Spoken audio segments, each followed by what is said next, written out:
Raise your frequency and transform your life. The secret Rosicrucian technique for reprogramming consciousness. You live in a reality that was shown to you. But what if it's only one layer? 400 years ago, those known as the Rosicrucians already understood how to alter the structure of perception itself. They didn't use magic, they tuned. Consciousness is a tool, and reality is vibration. Today, you'll discover what perception alchemy is and why an ancient formula hidden in Rosicrucian texts could be the key to your personal transformation. This isn't mysticism, it's calibration. And you might feel it even in this video. In the early 17th century, a series of anonymous manifestos suddenly spread across Europe. They were signed by a mysterious brotherhood, the Order of the Rose and Cross. No one knew the authors, no one had seen them, but the text struck a chord with the greatest philosophers and scientists of the time. People sensed that these words held something deeper than mere language. The Rosicrucians weren't a religion or a sect. They were a network of initiates, hidden behind the roles of alchemists, astronomers, physicians, and architects. They believed the universe wasn't an object, but a conscious structure. And if you could tune into its vibrations correctly, you could literally bend the boundaries of what we call reality. But their core idea was even more radical. They claimed that everything you perceive is a reflection of your inner state. Which means, by changing your inner frequency, you reshape the very fabric of the external world. In the 17th century, this sounded almost heretical. That's why parts of their teachings were encrypted, some burned, and the most vital ones hidden. One manuscript attributed to the Rosicrucians contained the phrase, "Tune yourself, and the world will change its form." That's where we begin. When you hear the word alchemy, you might picture flasks, furnaces, and the philosopher's stone. But true alchemy isn't about turning lead into gold. It's about transforming perception. The Rosicrucians used alchemy not as a physical process, but as a language to describe inner transformation. In their teachings, reality wasn't solid, it was a flexible projection, shaped by how well you're tuned to the source. They believed everything in the world is vibration. And the way your inner instrument is tuned determines how you hear the music of life. If you carry fear, anxiety, or doubt, reality distorts its reflection. If you hold clarity, stillness, centeredness, reality adjusts. This isn't esotericism. It's the optics of consciousness. Something later confirmed by neuroscientists and quantum physicists. The observer alters the observed. That's exactly what the Rosicrucians explored, bending perception. But tuning isn't possible without practice.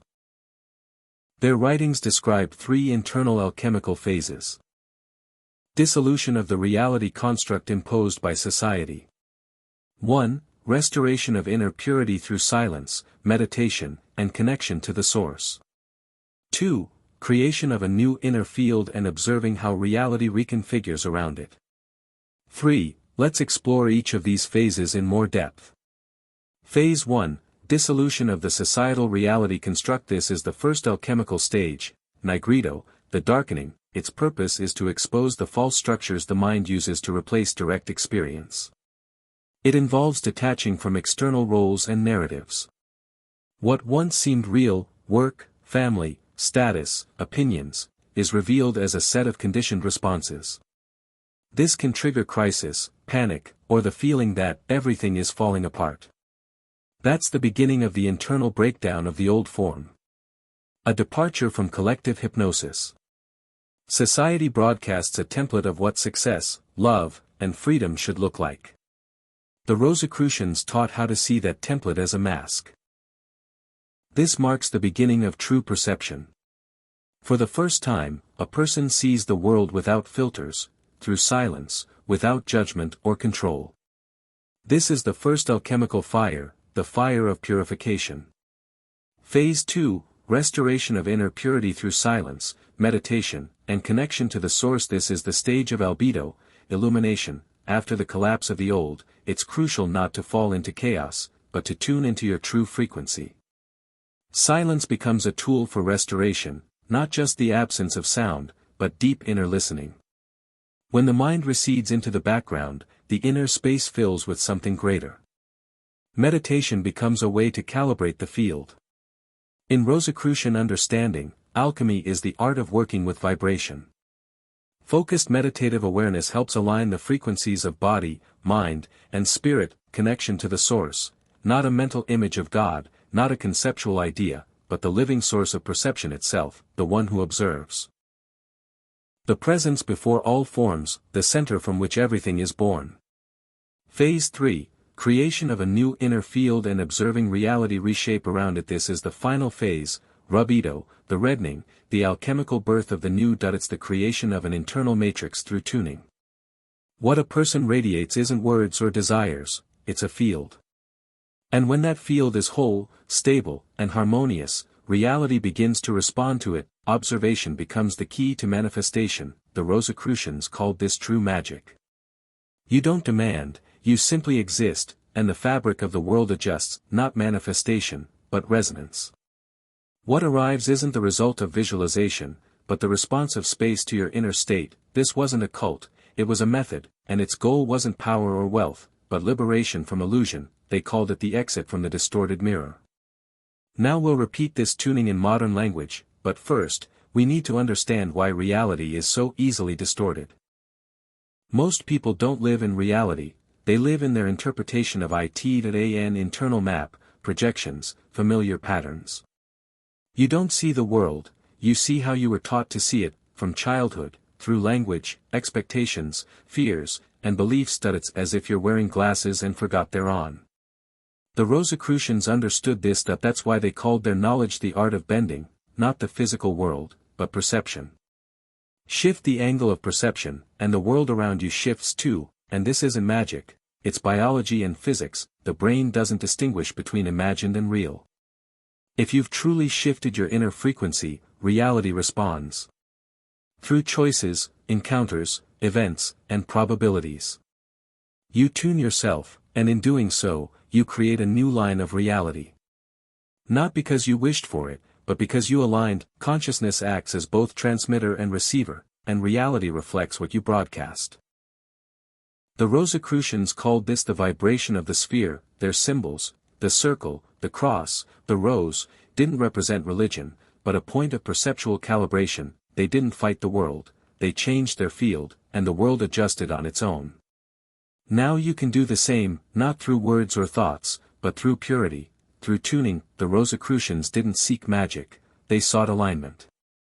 And when they spoke of the art of bending reality, they didn't mean miracles, they meant shifting the frequency of perception. This is exactly what modern science calls neuroplasticity, the brain's ability to rewire itself based on attention and intention. Joe Dispenza, the HeartMath Institute, quantum psychology, they're all describing the same principle. A shift in perception transforms the entire field of your life. You don't change the events, you change the angle through which you enter them. You don't fight the old. You become a new resonance, and the old simply fades away because it no longer responds to you. In Rosicrucian texts like the Chemical Wedding or Fama Fraternitatis, multi-stage initiations are described, but behind them lies not ritual, but a formula of perception, and that formula is simple: observation, breath frequency, point of attention, intention.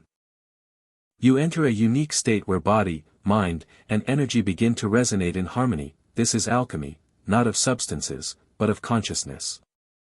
When you tune in, not only does perception shift, your field of interaction with reality changes. The brain moves from beta activity to alpha or theta, the heart enters coherence, the blood adopts a new biochemical profile, and the water in your body begins to encode new information. You become a different source of signal. Which means reality's response will also be different. This isn't philosophy. It's the pure physics of resonance. Attuned consciousness no longer attracts old events, because it no longer matches them. Now it's time to apply this. Let's begin a simple technique, the Rosicrucian practice of tuning perception, gentle and effortless. Close your eyes, not to escape, but to return. Inhale. Calm, warm, not outward, but inward. You're not entering philosophy. You're entering clarity. You're not asking. You're tuning. Now notice. Everything you feel, everything you're aware of, is inside you. You're not observing the world. You're radiating it. Now tune in. Step 1, Observation. Simply notice how you're perceiving reality right now, internally, how it feels, externally, how it sounds. Step 2, Frequency. Breathing. On the inhale, imagine entering a higher frequency. On the exhale, release everything that holds you in the old. Step 3, Point of attention. Shift it to the center of your chest. As if all your consciousness resonates from here, not within you, not outside, but here. Step 4, Intention. Say, I am tuning in. I am present. I radiate the frequency of my true self. I am tuning in. I am present. I radiate the frequency of my true self. Don't ask, just be. Stay in this for 30 seconds, maybe a minute. Let the body feel that it's now in a different reality, not external, but a reflection of your signal.